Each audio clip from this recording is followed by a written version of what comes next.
Oftentimes, in speaking with parents whose children are considering a religious vocation to the priesthood or religious life, one of the fears that parents articulate is, I'm afraid my child will be lonely.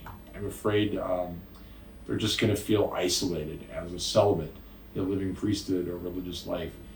My life is so full of people and activity. I pray sometimes for loneliness, just to find solitude. But to ponder loneliness implies an understanding of our human psyche and spirituality. So loneliness has a negative implication that I'm lonely and I don't like it. But I think that loneliness embraced, faced, dealt with in a sense, becomes solitude.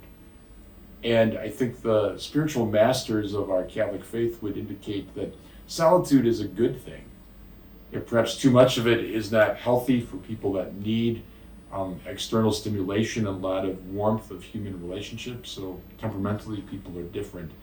But when you think about it, just to be a human being is essentially a solitary experience. We can have the best marriage, we can have the greatest family, we can have intimate friends. But at the end of the day, you and I are individuated as people. No one is you, no one is me. So there's a solitary nature simply to our existence.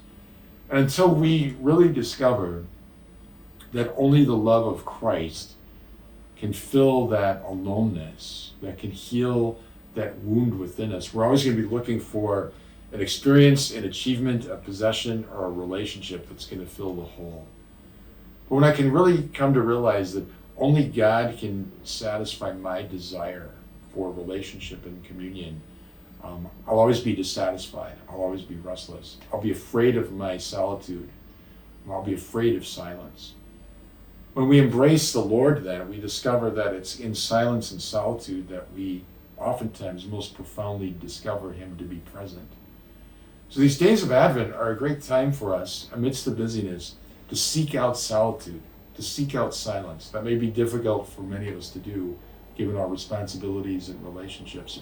But even if just for a few moments a day, to be alone with God, to allow silence to fill us, to allow solitude to be embraced, and to discover there the radiant presence of Christ.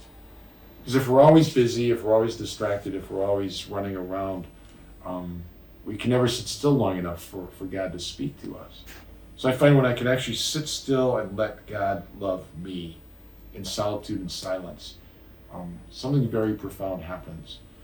The Lord places the mystery of His Word on our hearts, and His presence slowly descends on us, like the dewfall, and we become wrapped in that silence and in that solitude. So don't be afraid of silence. Don't be afraid of aloneness.